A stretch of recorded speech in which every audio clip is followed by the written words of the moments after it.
Merci beaucoup. C'est un projet qui marque encore une fois une étape dans notre marche résolue vers l'accès universel à l'électricité à l'horizon 2025. C'est un projet de 100 millions de dollars que nous avons signé avec la société Weldy Lamond, avec le soutien du gouvernement américain, et c'est l'occasion pour nous de les remercier. Parce que comme vous le savez, après le compact de 600 millions de dollars consacré essentiellement à l'énergie, qui est un don du peuple américain vers le peuple sénégalais, cette deuxième étape de 100 millions de dollars va être une étape pour l'électrification des localités.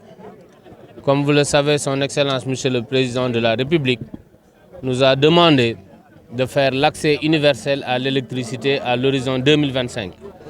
En d'autres termes, la position géographique ni le rang social ne peut plus être une discrimination pour accéder à l'électricité.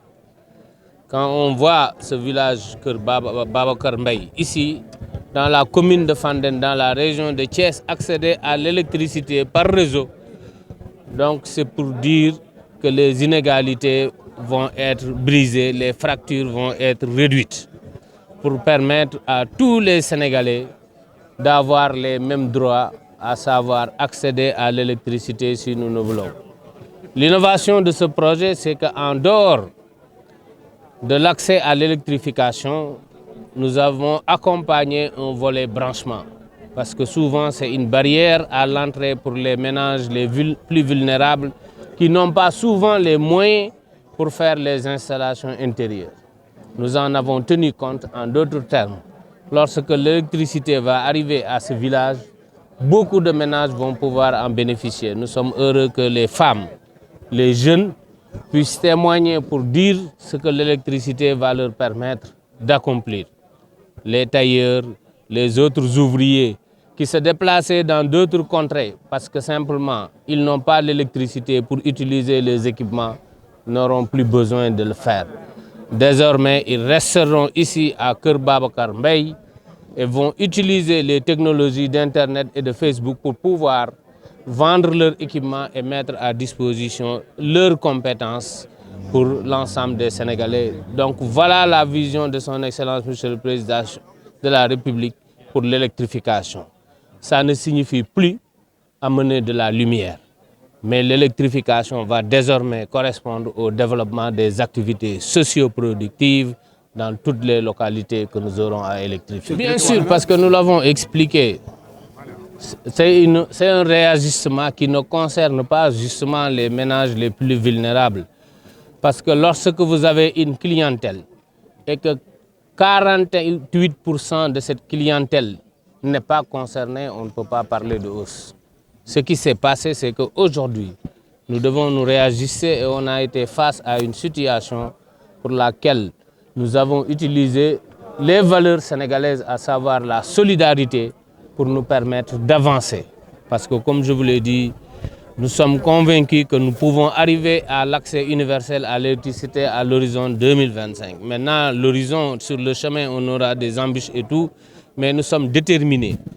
Et nous avons la volonté de contourner tout cela pour y arriver parce que les Sénégalais le méritent, parce que c'est la volonté de son Excellence, Monsieur le Président de la République. L'actualité reste menée également par la sortie du livre de Cheikh Yérim Seck concernant la gestion dans le secteur de l'énergie. Pour le citer, de juin à octobre 2022, il parle de surfacturation estimée à plus de 21 millions de dollars qu'on aurait converti en commission entre certains responsables. Quelle réponse pouvez-vous apporter à ça? Je dirais simplement que M. Seck s'est trompé. Parce que quand il a eu ces informations, il aurait pu mener des enquêtes. Et à mon avis, la première étape de l'enquête aurait pu être de demander quel est le contrat qui lie les parties. Parce que dans ces genres d'opérations, tout est régi par un contrat. Et comme on le dit dans notre jargon, c'est ce contrat qui constitue la loi des parties. Les informations dont il dispose, nous les avions reçues. Et quand on les met dans le contrat, on se rend compte qu'il n'y a rien. Et il aurait pu m'appeler, il aurait pu venir à mon bureau, je lui aurais expliqué, mais malheureusement, il n'a pas poussé l'enquête qu'il faut. Et voilà ce qui arrive. Mais je dis tout simplement, aujourd'hui, dans tous les cas, ce qui nous concerne Senelec, le contrat qui nous lie à la société est très clair et le moment venu, tous les éclairages seront apportés pour éclairer la lanterne des Sénégalais. Mais nous sommes convaincus qu'il s'est trompé parce qu'il a disposé d'informations, mais il n'a pas fait l'enquête nécessaire pour disposer du contrat qui régit les relations entre les parties.